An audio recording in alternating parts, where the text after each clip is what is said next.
Assalamualaikum warahmatullahi wabarakatuh.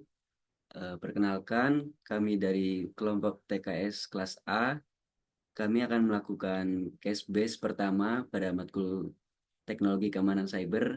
Di sini perkenalkan, nama saya Rendra Kepermana, dan di sini teman saya Farel Antoni. Di sini belakang ada Dionisius Sarito, dan di samping saya Theodorik Raditya. Baik, tujuan dari case base tersebut adalah untuk mendemonstrasikan cara penyadapan dan pengambilan data yang dikirim melalui jaringan menggunakan protokol yang tidak terenkripsi, seperti Telnet. Dalam eksperimen ini, perangkat virtualisasi digunakan untuk mensimulasikan skenario penyadapan, dengan Ubuntu sebagai perangkat yang menjadi target atau korban, dan Kali Linux sebagai perangkat yang menjalankan pemantauan serta penyadapan data menggunakan alat analisis Wireshark. Lanjut ke bagian dalam mendemokan bagaimana case base ini dimulai. Untuk langkah pertama, kita masuk. Sebentar sebelumnya saya akan melakukan share screen.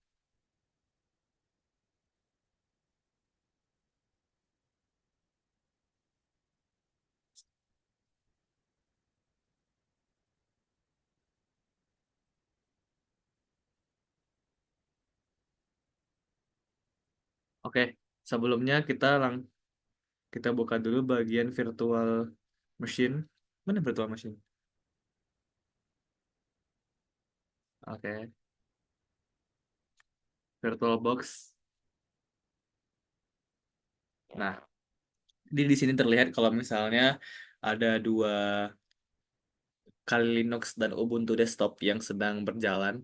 Jadi di settingan Kali Linux sendiri itu menggunakan network yang berbeda pada biasanya, yaitu menggunakan bridge adapter.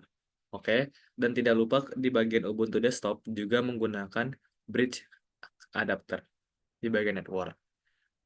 Oke, itu adalah langkah-langkah untuk menyeting sebelum memulai case base. Oke, kita masuk ke bagian Kali Linux. Passwordnya,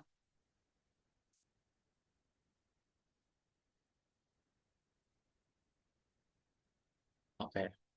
Nah, untuk eh, mengawali praktek ini, awalnya kita melakukan instalasi di bagian telnet.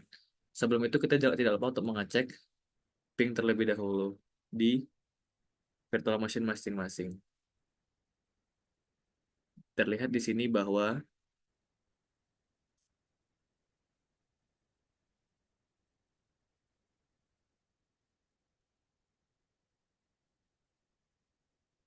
terlihat di sini bahwa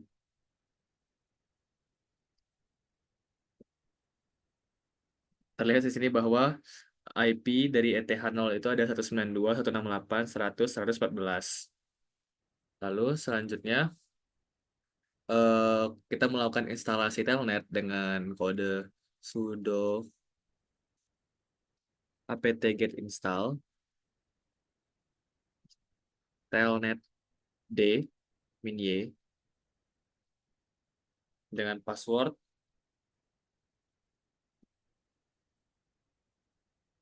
Baik, di sini sudah terlihat kalau misalnya telnet sudah terinstall dengan, dan kita bisa ngecek langsung dengan sudo systemctl status systemctl status telnet d atau inet d juga bisa. Telnet d.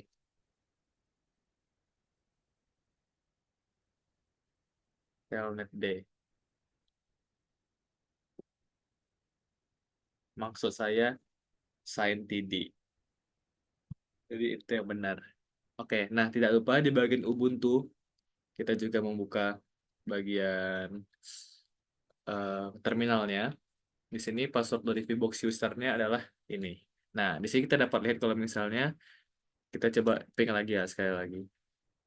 Kalau misalnya eh virtual machine ini memiliki IP 192.168.113. Jadi di sini yang merupakan korban adalah Ubuntu dan eh Kali Linux akan mengtelnet IP dari Ubuntu tersebut untuk menemukan password. Jadi tidak lupa untuk kita melakukan instalasi sudah kita install telnet juga.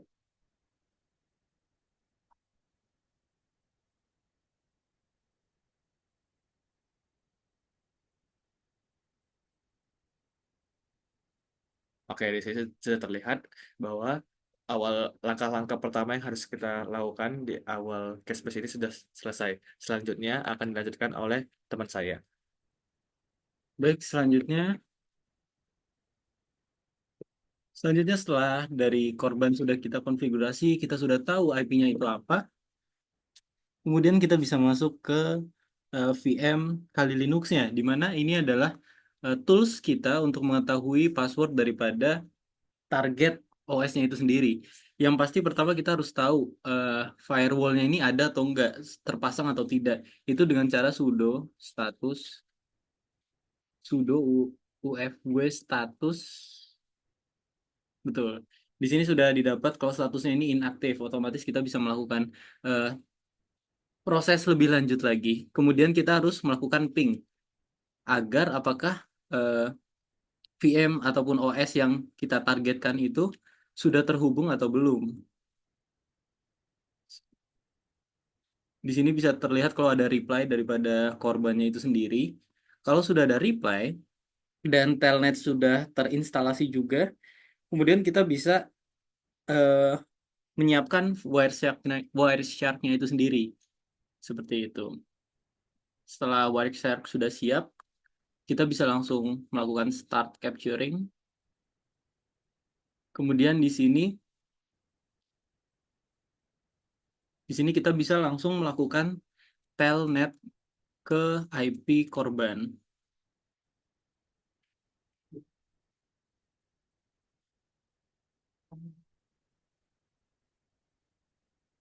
Kemudian kita bisa melakukan login dari Ubuntu korban itu sendiri. Di sini username-nya adalah vbox user. Setelah itu kita sudah langsung masuk di eh, point of view ataupun terminal dari korban itu sendiri. Bisa dilihat kalau di sini config-nya itu berbeda dengan eh, mohon maaf, if config-nya maksudnya di sini berbeda, yaitu 192.168.100.113, yang mana ini adalah IP daripada korban itu sendiri, berbeda dengan IP yang ada di Kali Linux yang kita lakukan di sini. Kemudian kita bisa langsung cek di Wireshark-nya saja dengan kita melakukan filter terhadap telnet-nya untuk protokolnya. Kemudian kita bisa melakukan analyze, kemudian follow TCP stream, dan ketika kita scroll di sini kita bisa tahu username maupun password daripada korbannya itu sendiri. Seperti itu.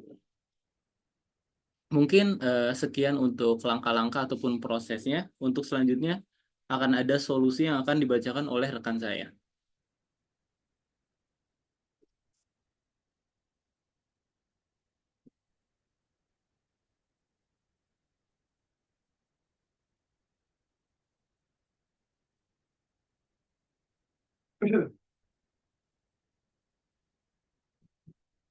Baik, di sini saya akan menjelaskan mengenai eh, konteks dari Casebase ini, yaitu bahwa di eksperimen ini kami menggunakan protokol telnet untuk membuka koneksi antara dua perangkat. Baik, protokol telnet ini tidak memiliki fitur enkripsi, sehingga memungkinkan dua perangkat ini bisa terhubung tanpa enkripsi, dan salah satu virtual machine dalam konteks ini bisa melihat password yang dikirimkan oleh ke virtual machine lainnya seperti itu.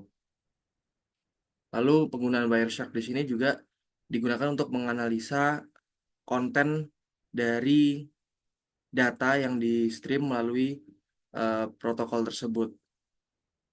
Hal ini menunjukkan bahwa dengan menggunakan protokol telnet yang tidak memiliki fitur enkripsi, kerentanan data ini memungkinkan untuk dieksploitasi. Untuk itu, penting untuk pengguna internet, pengguna jaringan untuk dapat memahami fungsi enkripsi ini supaya data-data yang dikirimkan bisa terkirim atau tersampaikan secara aman. Sehingga eksperimen ini menunjukkan betapa mudahnya data sensitif untuk disadap jika protokol yang digunakan ini tidak menggunakan enkripsi, contohnya telnet. Untuk itu disarankan bagi pengguna internet atau pengguna jaringan untuk beralih dari protokol yang tanpa enkripsi ke protokol yang sudah memiliki fitur enkripsi, contohnya SSH. Dengan penggunaan protokol yang memiliki enkripsi ini dapat memperketat proses penyerangan terhadap data yang dikirim. Selain itu juga seperti yang diterangkan tadi, penting untuk pengguna jaringan untuk mengaktifkan firewall supaya akses jaringan ini dipersulit untuk ditembus. Selain itu juga mungkin saran lainnya bisa menggunakan autentikasi multifaktor yang mungkin perlu melakukan beberapa autentikasi sebelum benar-benar terautentikasi seperti itu. Mungkin dari kelompok kami sekian analisis, prosedur dan juga saran dari case base yang pertama mengenai enkripsi protokol. Sekian dari kami, terima kasih. Wassalamualaikum warahmatullahi wabarakatuh.